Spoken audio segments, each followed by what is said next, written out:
اللہ کی آزمائش میں برابر کامیاب ہوتے رہے، صبر کرتے رہے اور اپنے دین پر استقامت پر قائم رہے۔ میرے محترم بھائیوں، اللہ کے رسول صلی اللہ علیہ وسلم نے ارشاد فرمایا فَيُبْتِيَ الرَّجُلُ عَلَىٰ حَسْبِ دِينِهِ، انسان کے اندر جتنا ایمان ہوگا اس کے ایمان کے مطابق اللہ تعالیٰ اس پر آزمائش اتارتا جائے گا۔ اس کا دین جتنا مضبوط ہوگا، جتنا ایمان اس کا مضبوط ہوگا، اتنی زیادہ مصیبتیں، آفتیں، بلائیں اس پر آتی رہیں گی۔ الحمد لله نحمده ونستعينه ونستغفره ونؤمن به ونتوكل عليه ونعوذ بالله من شرور أنفسنا ومن سيئات أعمالنا، من يهده الله فلا مضل له ومن يضلل فلا هادي له، وأشهد أن لا إله إلا الله وحده لا شريك له، وأشهد أن محمدا عبده ورسوله أرسله بالحق بشيرا ونذيرا، أما بعد فإن خير الحديث كتاب الله، وخير الهدي هدي محمد صلى الله عليه وسلم، وشر الأمور محدثاتها، وكل محدثة بدعة، وكل بدعة ضلالة، وكل ضلالة في النار۔ أعوذ بالله السميع العليم من الشيطان الرجيم، من حمزه ونفخه ونفسه، بسم الله الرحمن الرحيم، قاف والقرآن المجيد، بل عجبوا أن جاءهم منذر منهم فقال الكافرون هذا شيء عجيب، أإذا متنا وكنا ترابا ذلك رجع بعيد، قد علمنا ما تنقص الأرض منهم وعندنا كتاب حفيظ، وقال في موضع آخر ألف لام ميم أحسب الناس أن يتركوا أن يقولوا آمنا وهم لا يفتنون۔ تمام قسم کی حمد و ثنا، تعریف اور توصیف، بڑائی اور کبریائی، عزت و جلالت اس اللہ وحدہ لا شریک کے لیے لائق و زیبا ہے، جو اس کائنات کا تنہا خالق و مالک ہے۔ اسی کے قبض قدرت میں ہم سب کی جانیں ہیں۔ اللہ رب العالمین کا بے پناہ بے انتہا شکر و احسان ہے کہ اللہ رب العالمین نے ہم سب کو اشرف المخلوقات میں سے پیدا فرمایا، اور اسی نے ہم سب کی ہدایت کے لیے، ہم سب کو سیدھا راستہ بتانے کے لیے وقتاً فوقتاً نبیوں کو اس دنیا میں مبعوث فرماتا رہا۔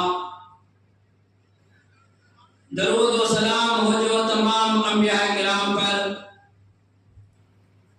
خصوصاً میرے اور آپ کے نبی آمینہ کے لال، عبداللہ کے لخت جگر، تاجدار مدینہ، احمد مجتبی محمد مصطفیٰ صلی اللہ علیہ وسلم پر، جن کو اللہ رب العالمین نے اس کائنات کا آخری نبی بنا کر کے اس دنیا میں مبعوث فرمایا۔ اس مختصر سی حمد و ثنا سے پہلے میں نے آپ حضرات کے سامنے سورہ عنکبوت کی ابتدائی 1 اور 2 نمبر والی آیتیں آپ کے سامنے تلاوت کیا، جس میں اللہ رب العالمین نے بیان فرماتے ہوئے کہا احسب الناس ان یترکوا ان یقولوا آمنا وهم لا یفتنون، کیا لوگوں نے یہ گمان کیا، کیا لوگ یہ سمجھ بیٹھے ہیں کہ وہ ایمان لاتے ہی چھوڑ دیے جائیں گے، حالانکہ وہ انہیں آزمایا نہیں جائے گا؟ سامعین کرام، اللہ رب العالمین کا یہ دستور ہے، یہ قانون ہے کہ اللہ رب العالمین ہر زمانے میں ایمان والوں کو آزماتا رہا، ایمان والوں کا امتحان لیتا رہا، اور ایمان والوں کو اللہ تعالیٰ طرح طرح کی تکالیف مصیبتوں میں مبتلا کرتا رہا۔ تاریخ اس بات کی گواہ ہے کہ اللہ رب العالمین نے ایمان والوں کو آزمانے میں نہ کسی مرد کو چھوڑا، نہ کسی عورت کو چھوڑا، نہ کسی بچے کو چھوڑا، نہ کسی نوجوان کو چھوڑا، نہ کسی بزرگ کو چھوڑا۔ ہر ایمان والے کا ہر دور میں امتحان ہوتا رہا۔ ایمان والے کا امتحان ہونا یہ اس بات کی دلیل ہے کہ اللہ رب العالمین اس سے محبت کرتا ہے، اس کو چاہتا ہے۔ بخاری کی حدیث آپ علیہ السلام نے ارشاد فرمایا من یرید اللہ بہ خیرا یصبہ منہ، اللہ جس کے ساتھ بھلائی کا ارادہ کرتا ہے، جس کے ساتھ اچھا کرنے کا ارادہ اللہ تعالیٰ کرتا ہے، تو اللہ تعالیٰ اس پر مصیبتیں نازل کرتا ہے، اس کو آزماتا ہے، اس کا امتحان اللہ رب العالمین لیتا ہے۔ میرے محترم بھائیوں، قرآن مجید میں اللہ رب العالمین نے ایک واقعہ بیان کیا جسے خندق والوں کا واقعہ کہا جاتا ہے، اصحاب اخدود کا واقعہ کہا جاتا ہے۔ اس واقعے کا ذکر صحیح مسلم، ترمذی اور مسند احمد کے اندر بھی اس واقعے کا ذکر ملتا ہے۔ اللہ کے رسول صلی اللہ علیہ وسلم نے بیان فرمایا، صحابہ، پچھلے زمانے میں ایک بادشاہ تھا، جب اس بادشاہ کو یہ خیال آیا کہ میرے خلافت میں، میری حکومت میں بہت سارے ماہر علم ہیں، علم کے ماہر ہیں، ان میں سے ایک جادوگر تھا جس کی عمر ختم ہو گئی تھی، وہ بالکل بوڑھا ہو چکا تھا۔ اس نے بادشاہ سے آ کر کے کہا کہ بادشاہ، میں بزرگ ہو گیا ہوں، میں بوڑھا ہو گیا ہوں، میری موت کے دن قریب آ چکے ہیں، اگر میں مر گیا تو میرے جادو کا علم مجھ سے ختم ہو جائے گا، اس لیے میں چاہتا ہوں کہ آپ کسی ایک بچے کا انتظام کیجئے کہ میں اس کو میرا علم سکھا سکوں، تاکہ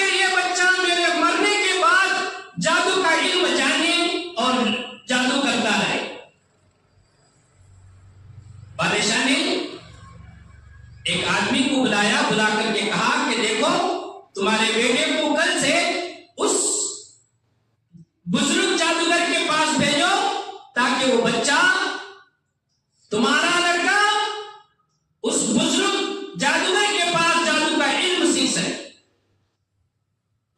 اس آدمی نے اپنے بچے سے کہا، بیٹے سے کہا کہ بیٹا کل سے تو فلاں جادوگر کے پاس جا کر کے جادو کا علم حاصل کرنا۔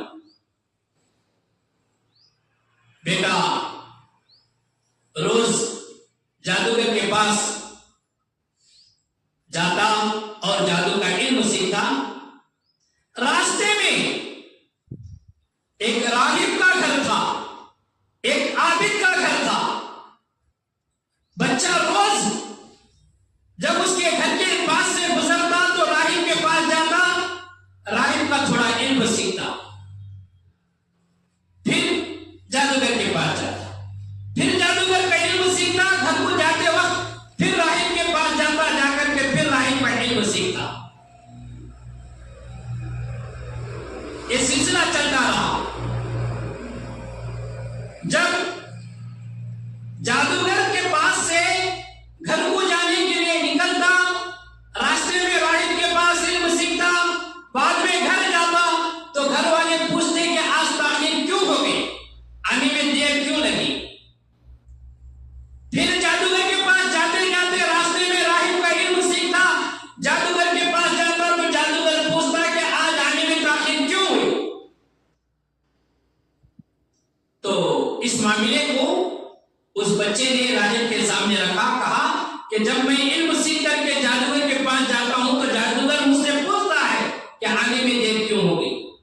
جب میں علم سیکھ کر کے میرے گھر جاتا ہوں تو میرے والدین مجھ سے پوچھتے ہیں کہ آنے میں تاخیر کیوں ہو گئی، تو میں کیا جواب دوں؟ تو راہب نے کہا کہ دیکھو، اگر جادوگر کے پاس جانے میں تاخیر ہو گئی، جادوگر تم سے پوچھے کہ بھئی آنے میں تاخیر کیوں ہو گئی، تو کہنا کہ گھر میں دیر ہو گیا، گھر سے آنے میں دیر ہو گیا، اس لیے میں تمہارے پاس دیر سے پہنچا۔ جب گھر والے تم سے پوچھیں کہ بھئی آنے میں کیوں دیر ہو گئی، تو گھر والوں سے کہنا کہ جادوگر کے پاس دیر ہو گئی، اس لیے آنے میں دیر ہو گئی۔ بہرحال یہ سلسلہ چلتا رہا۔ ایک دن اچانک جس راستے سے یہ بچہ گزرتا تھا، اس راستے میں ایک موذی جانور، تکلیف دینے والا جانور، جس سے لوگوں کی جان خطرے میں تھی، ایسا جانور راستے میں بیٹھ گیا تھا۔ تو ادھر کے لوگ ادھر، ادھر کے لوگ ادھر کھڑے ہو گئے، راستہ بند ہو گیا۔ لوگ ڈر کر کے راستہ پار نہیں کر رہے تھے اور اس کو ہٹانا، اس کو سرکانا بھی مناسب نہیں سمجھ رہے تھے، کیونکہ ان کی جان خطرے میں تھی۔ بچہ دیکھا کہ بھئی آج اچھا موقع ہے کہ جادوگر کا علم سچا ہے یا راہب کا علم سچا ہے، یہ میں اس کا امتحان لوں گا، میں آزماؤں گا۔ تو اس نے پہلے جادوگر کے علم کو پیش کیا، تو جادوگر کا علم اس جانور پر اثر نہیں کیا، لیکن وہی بچہ نیچے سے زمین پر سے کنکر لیا، بسم اللہ کہہ کر کے اس جانور کو مار دیا، بسم اللہ کہہ کر کے جانور پر پھینک دیا۔ جیسے ہی وہ کنکر اس جانور کو لگ گیا، وہ جانور اٹھ کر کے چلا گیا۔ بچے کو یقین ہوا کہ بھئی یہ جادوگر کا علم ناکام علم ہے، بیکار علم ہے، اور راہب کا علم صحیح علم ہے۔ اس علم کے ذریعے یہ کنکر پھینکنے سے جانور اپنا راستہ چھوڑ کر کے چلا گیا، اور جو لوگ راستے کے اس طرف اور اس طرف کھڑے تھے، یہ سارا ماجرا دیکھ رہے تھے۔ جیسے ہی کنکر اٹھا کر کے وہ بچہ بسم اللہ کہہ کر کے پھینک دیا، تو جانور اٹھ کر کے کسی کو تکلیف دیے بغیر، کچھ دھاڑے بغیر، کچھ آواز کیے بغیر، کسی انسان کو تکلیف دیے بغیر وہ جانور چلے۔ لوگ دیکھ کر کے حیران ہو گئے، لوگ دیکھ کر کے حیران ہو گئے، اور لوگ آ کر کے اس بچے سے کہنے لگے کہ بھئی تو نے یہ علم کہاں سے حاصل کیا، تو نے یہ علم کہاں سے حاصل کیا؟ معمولی ایک کنکر تو نے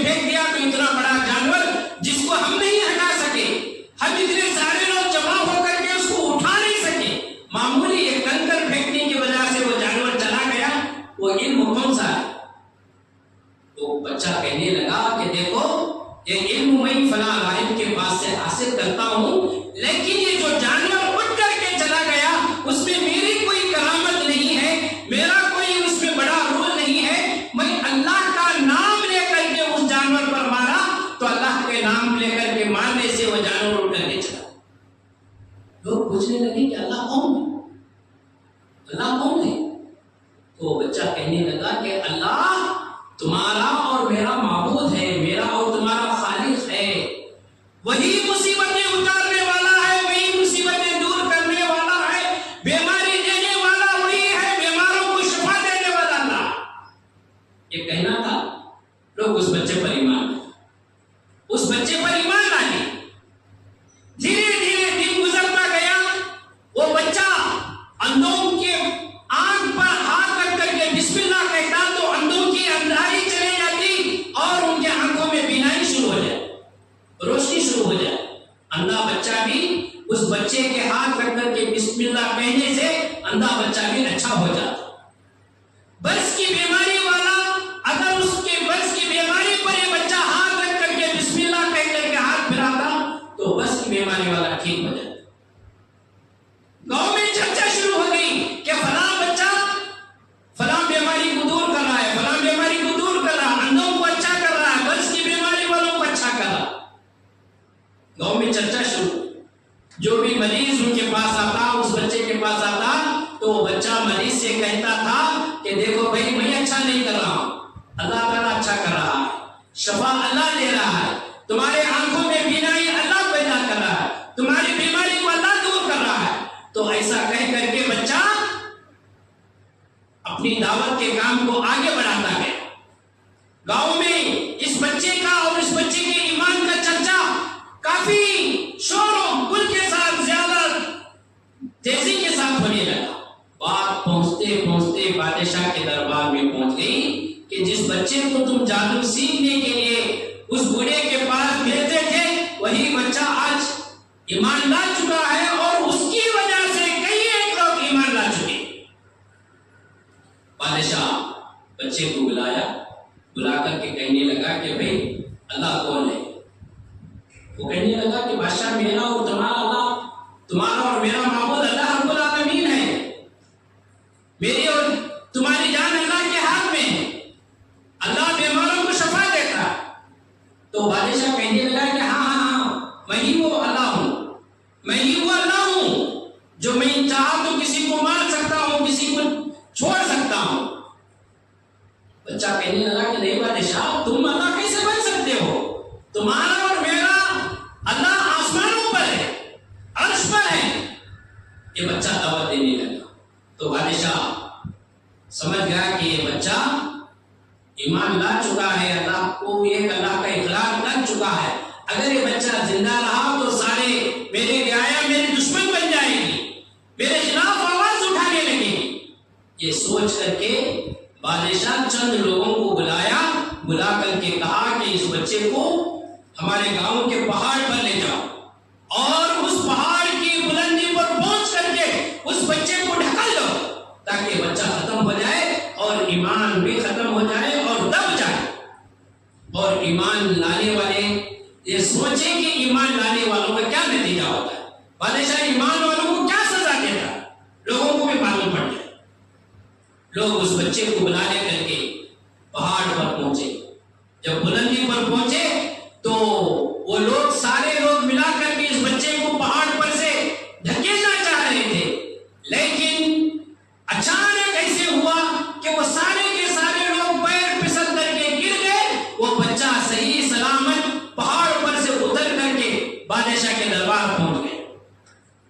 بادشاہ دیکھ کر کے ہکا پکا ہو گیا کہ بھئی اس بچے کو ختم کرنے کے لیے میں چند نوجوانوں کو بھیجا تھا، لیکن یہ بچہ صحیح سالم میرے دربار پہنچ چکا ہے۔ بادشاہ نے بلا کر کے پوچھا کہ تم کیسے زندہ آ گئے اور وہ لوگ کہاں گئے جن کو میں تمہارے کو ختم کرنے کے لیے بھیجا تھا، پہاڑ پر سے ڈھکلنے کے لیے کہا تھا، وہ لوگ کہاں ہیں؟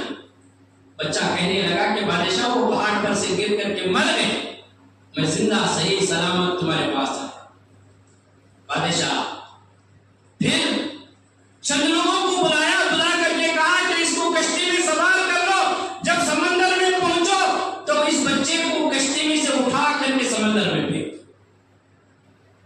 لوگ اس بچے کو کشتی میں سوار کر کر کے سمندر میں لے کر گئے. جب بھی سمندر میں پہنچے بچے کو اٹھا کر کے کشتی میں سے سمندر میں پھینکنے والے تھے. ایک بڑا طوفان آ گیا، کشتی ہلنے لگی، سارے کے سارے لوگ سمندر میں گر گئے. اللہ نے اس نوجوان بچے کو صحیح سلامت عافیت کے ساتھ سمندر کے کنارے پہنچا دیا، اور وہ بچہ سمندر کے کنارے سے آ کر کے بادشاہ کے دربار میں پہنچ گئے. بادشاہ دیکھ کر کے پریشان پوچھا کہ تم کیسے آ گئے، وہ لوگ کہاں ہیں؟ بچہ کہنے لگا کہ بادشاہ، جن لوگوں کو تم پھینکنے کے لیے، مجھے ختم کرنے کے لیے بھیجے تھے، ان لوگوں کو اللہ نے ختم کر دیا، اور میں صحیح سلامت بچ کر کے تمہارے دربار میں آیا. بادشاہ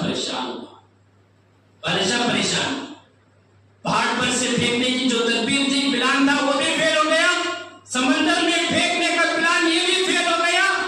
بادشاہ نے کہا کہ ایسا نہیں کروں گا، اس کو میں سولی دوں گا، پھانسی، جسے گل شکشا کہتے ہیں. بادشاہ نے کہا کہ گاؤں کے سارے لوگوں کو جمع کرو، ان لوگوں کے سامنے میں اس بچے کو سولی پر چڑھاؤں. درباری جا کر کے پورے گاؤں میں اعلان کر دے، اناؤنس کر دے کہ فلاں وقت میں اس بچے کو بادشاہ سولی پر چڑھانے والا، پھانسی دینے والا. سارے لوگ میدان میں جمع ہو گئے. بادشاہ ایک درخت کے تنے سے سولی لٹکایا، اور سولی لٹکا کر کے تیر پھینکتا گیا، لیکن کوئی تیر آ کر کے ادھر سے چلے جاتی، کوئی تیر ادھر سے چلے جاتی، کوئی اوپر سے چلے جاتی، کوئی نیچے سے چلے.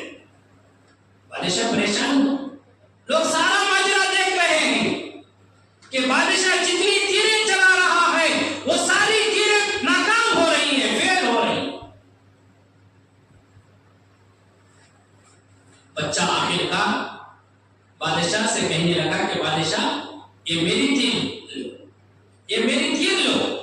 لے کر کے اس تیر کو بسم اللہ رب ھذا الغلام یہ کہہ کر کے تیر چلاؤ، یہ تیر مجھے لگے گی میں ختم ہو جاؤں. سارے لوگ دیکھ رہے ہیں، گاؤں والے، بستی والے دیکھ رہے ہیں.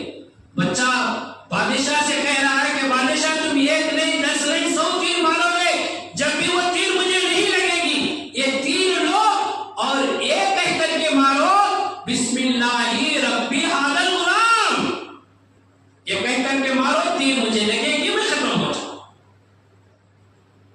بادشاہ کو یہی ہونا تھا کہ بچہ ختم ہو جائے. کسی نہ کسی بہانے سے اس بچے کو ختم کرنا چاہ رہا تھا. وہ تیر لیا، لے کر کے بسم اللہ ربی ھذا الغلام کہہ کر کے تیر چلایا.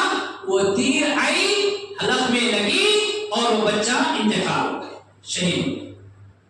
گاؤں کے سارے لوگ اپنے آنکھوں سے یہ نظارہ دیکھ رہے تھے.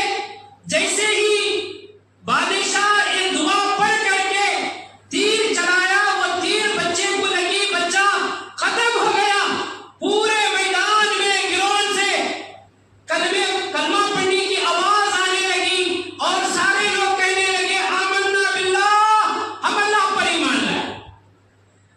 اور کوئی کہنے لگا آمنت برب ھذا الغلام، میں اس لڑکے کے رب پر ایمان لا لیا. سارے میدان سے یہ آواز گونجنے لگی.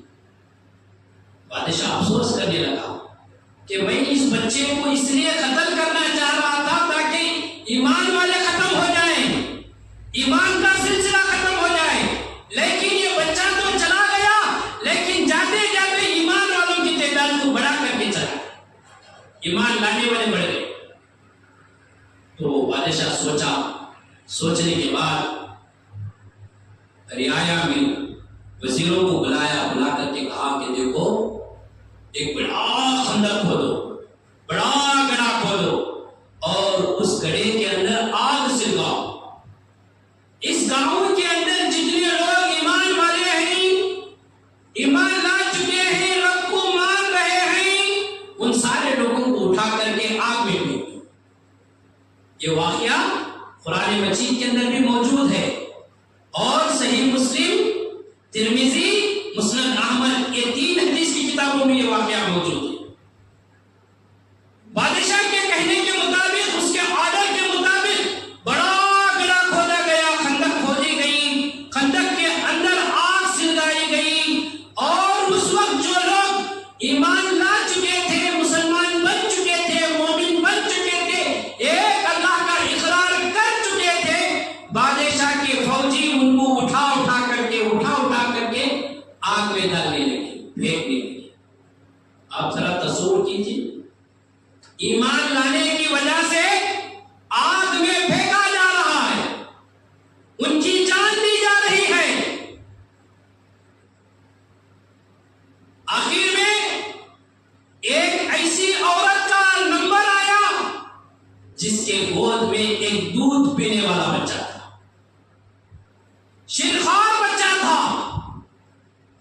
جب لوگ اس عورت کو اٹھا کر کے آگ میں ڈالنے والے تھے، عورت سوچ میں پڑ گئی کہ میں اور میرا بیٹا دونوں آگ میں کیسے پڑے؟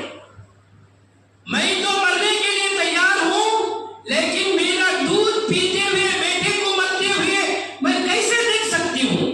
آگ میں جلتے ہوئے، آگ میں بھنتے ہوئے میں کیسے دیکھ سکتی ہوں؟ کیونکہ میں اس بچے کی ماں۔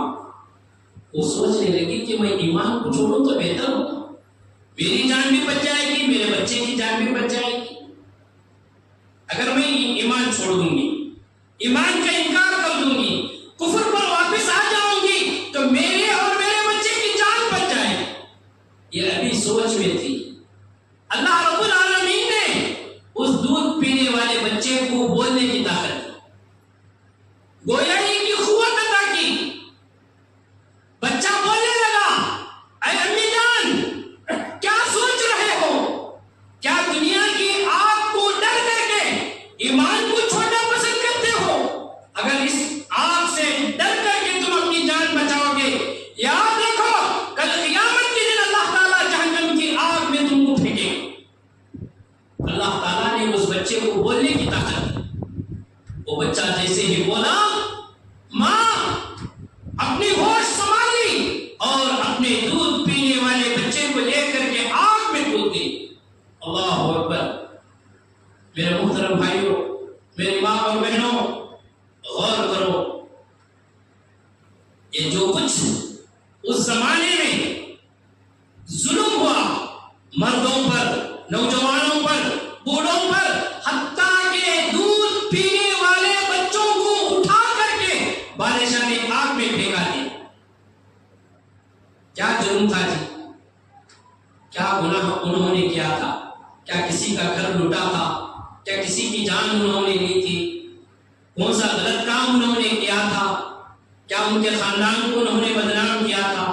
بستی کو بدنام کیا تھا؟ بادشاہ کے حق میں کیا گستاخی انہوں نے کیا تھا؟ بادشاہ نے انہیں کیوں اتنی بڑی سزا کیوں دی؟ صرف ایک ہی وجہ تھی، وہ وجہ یہ کہ انہوں نے ایک اللہ کا اقرار کیا تھا، رب العالمین پر ایمان لایا تھا، جس کے بنا پر ان لوگوں کو دہکتی ہوئی آگ میں زندہ پھینکا گیا۔ اللہ اکبر۔ میرے محترم بھائیوں، یہ پچھلے زمانے کے مسلمانوں کے ایمان کی حالت تھی۔ صحابہ کے ایمان کی کیا حالت تھی؟ صحابہ کے ایمان کی کیا حالت تھی؟ آپ نے سنا ہوگا، خباب بن عرط رضی اللہ تعالی عنہ جب ایمان لائے تو یہ عورت کے غلام تھے۔ یہ عورت بڑی ظالم تھی، سخت دل عورت تھی۔ جب پتا چلا کہ ان کا نوکر، ان کا غلام خباب ایمان لایا ہے، تو یہ عورت مکے کے نوجوانوں کو بلاتی، اوباشوں کو بلاتی، کہتی کہ اس کو لے جاؤ اور لے جا کر کے آگ سلگاؤ اور اس آگ کے گرم گرم دہکتے ہوئے شعلوں پر اس کو لٹا دو۔ میرے محترم بھائیوں، خباب بن عرط کو اس عورت کے کہنے پر مکے کے نوجوان مکے کے باہر جا کر کے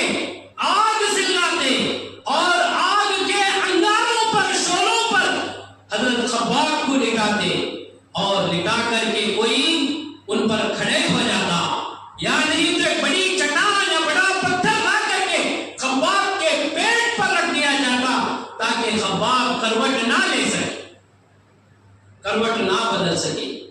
حضرت خباب کہتے ہیں کہ میرے پیٹ کی چربی ان شولوں کی وجہ سے پگھل کر کے میرے پیٹ میں سے سوراخوں میں سے آ جاتی اور میری پیٹ چھنی جیسی بن گئی تھی، سوراخ پڑ کر کے چربی نکل کر کے میری پیٹ چھنی جیسی بن گئی تھی۔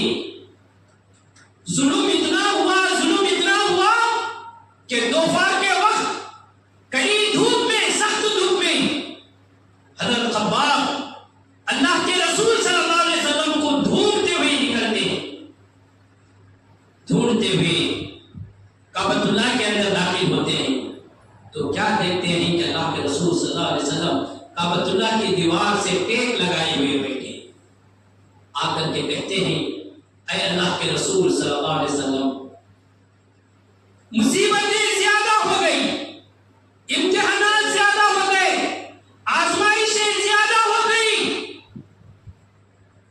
جتنی حد تھی وہ حد ہم نے پار کر دی۔ کہنے لگے متا نصر اللہ، اے اللہ کے رسول صلی اللہ علیہ وسلم، اللہ کی مدد کب آئے گی؟ اللہ کے رسول صلی اللہ علیہ وسلم نے فرمایا اے خباب سن لو، تم سے پہلے جتنے انبیاء آئے اللہ رب العالمین نے تم سے زیادہ انبیاء علیہ السلام کو آزمایا، اور انبیاء کے بعد انبیاء کے ماننے والوں کو آزمایا۔ ابھی اتنی زیادہ آزمائشیں تم پر نہیں آئی، اتنے بڑے بڑے امتحانات تمہارے اوپر نہیں آئے۔ پچھلے نبیوں کی امتوں کو ایمان لانے کی وجہ سے زمین میں زندہ گاڑا جاتا، دفنایا جاتا، اور ان کے سروں پر آرے چلائے جاتے، آروں سے ان کو دو ٹکڑے کیا جاتا، اور کسی کو گرم تیل کے دیگ میں پھینک دیا جاتا، لیکن وہ لوگ ایمان سے باز نہیں آئے۔ اللہ کی آزمائش میں برابر کامیاب ہوتے رہے، صبر کرتے رہے، اور اپنے دین پر استقامت پر قائم رہے۔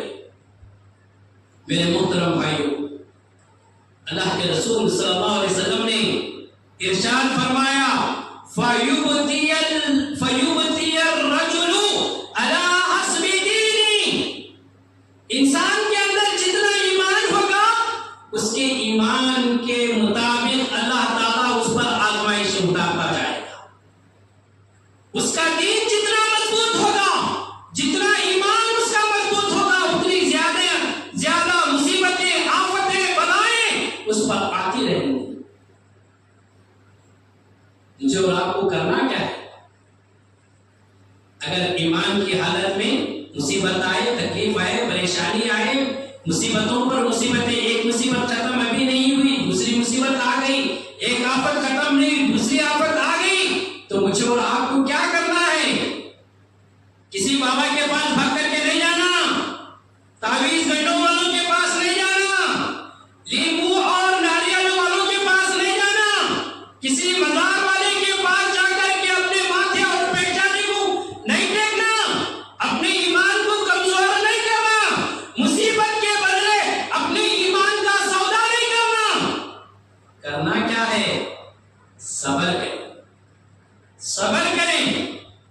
صحیح مسلم کی روایت ہے، حضرت ابن عباس رضی اللہ تعالیٰ عنہ کہتے ہیں،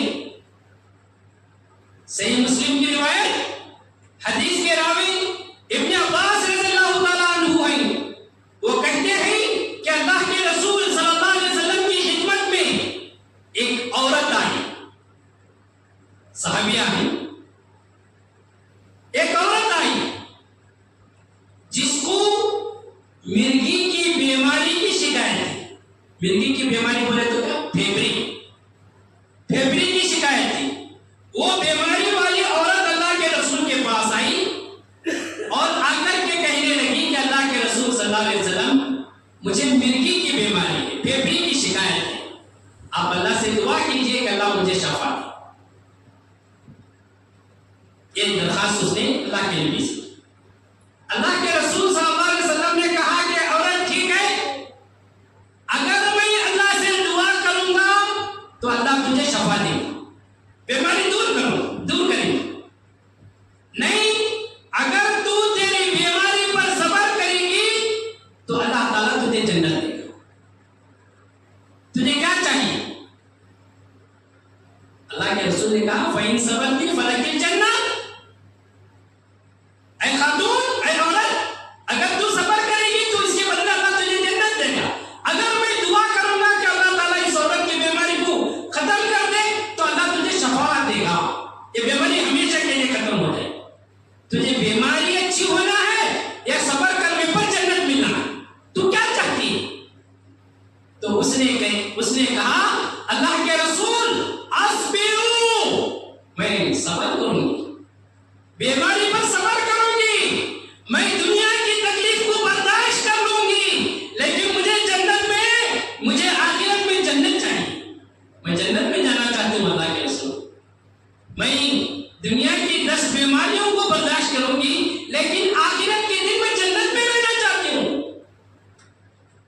لیکن آپ سے میری ایک ریکویسٹ ہے, وہ عورت کہہ رہی ہے, آپ سے میری ایک ریکویسٹ ہے. وہ ریکویسٹ یہ ہے کہ مجھے جب پھیپڑی شروع ہو جاتی, مرگی لائق ہو جاتی, تو میرے کپڑے تھوڑا اوپر اٹھ جاتے, پیروں سے تھوڑا اوپر اٹھ جاتے, میرا بدن دکھنے کا چانس رہتا, میں بے پردہ ہو جاتی ہوں. اللہ سے دعا کیجئے کہ اللہ تعالیٰ جب بھی مجھے پھیپڑی اٹھے لیکن میرے کپڑے میرے جسم پر سے نہ آئے. اللہ سے اتنی دعا کیجئے. اللہ کے رسول صلی اللہ علیہ وسلم نے اس عورت کے حق میں دعا کی, تو جس وقت سے اللہ کے رسول نے اس عورت کے حق میں دعا کی تو جب بھی پھیپڑی اٹھتی مرگی کی بیماری آتی, لیکن اس کے جسم سے کپڑا نہیں اٹھتا. میرے محترم بھائی, کیا صحابہ تھے, کیا صحابیات تھے, بیماری کو برداشت کرنا انہوں نے پسند کر لیا, بیماری کو قبول کر لیا, لیکن جنت پانے کا شوق ان کے اندر اتنا کہ بیماری برداشت کر گئے لیکن جنت اپنے ہاتھ سے جانی نہیں. میرے محترم بھائیوں, ہم کمزور ایمان والے ہیں, ہمارا ایمان کمزور ہے. چھوٹی چھوٹی مصیبت پر, چھوٹی چھوٹی پریشانی پر, چھوٹی چھوٹی بیماری پر ایسے ویسوں کے گھروں کے پاس چلے جاتے, ایسے ویسے لوگوں کے پاس چلے جاتے جن کے پاس جانے سے ہمارا ایمان ہمارے دل سے نکل جاتا, ہم کفر کے دائرے میں داخل ہو جاتے. ایک بات یاد رکھنا, اللہ کے رسول صلی اللہ علیہ وسلم نے فرمایا اگر کوئی آدمی کسی پھال کھولنے والے کے پاس جاتا ہے, نجومی کے پاس جاتا ہے, بھوش بولنے والے کے پاس جاتا ہے, اپنا ہاتھ دکھاتا ہے اور بھوش بولنے والا اس کا ہاتھ دیکھ کر کے بھوش بول دیا تو اس نے بھوش بولنے والے کی بات پر یقین کر لیا. لوگ کہتے ہیں نا ہاتھ دے کر کے, یہ تمہارا بڑی پریشانی ہے جی, تمہاری بیوی برابر نہیں جی, تمہارے بچے برابر نہیں جی, تمہارے خاندان والے تمہیں بڑا ستا رہے, بہت تکلیف دے رہے, صحیح ہے کیا نہیں؟ آدمی سوچتا مجھے ستا ہے, میرے بھائی مجھے ستا ہے, مجھے آستی نہیں دے, مجھے وہ نہیں دے, یہ نہیں دے. آدمی یقین کرے ہاں جس میں بولوں بالکل سے. اللہ کے رسول صلی اللہ علیہ وسلم نے کہا اگر کوئی آدمی بھوش بولنے والوں کی باتوں پر یقین کر لیتا ہے تو وہ آدمی کے دل سے ایمان نکل جاتا ہے, اس کو کافر کے دائرے میں داخل ہو جاتا ہے. اور اگر کوئی آدمی ایک بات پر یقین کیا تو اللہ کے رسول صلی اللہ علیہ وسلم نے فرمایا اس آدمی کی 40 دن کی نماز قبول نہیں, اس آدمی کی 40 دن کی نماز قبول نہیں.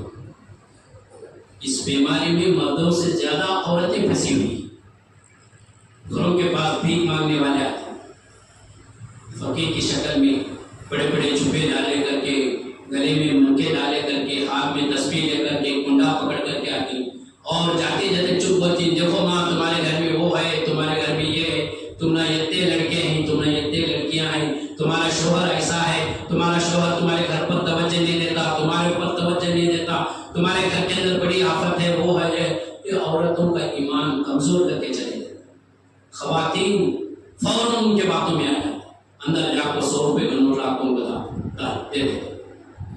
انہیں جانے کے بعد شوہر آیا تو بولتی کہ دیکھو جی کون کے کل آیا تھا، انہیں ایسا بول کو گیا، کیا فرٹ بولا جی، کیا صحیح بولا، مجھے یقین نہیں ہونا پڑے۔ اگر کوئی عورت اس طرح بھوش بولنے والے کی بات پر یقین کرتی ہے تو اس کا ایمان اس سے خارج ہو جاتا ہے، وہ عورت کفر میں داخل ہو جاتی ہے، اس عورت کی 40 دن کی نماز قبول نہیں ہوتی۔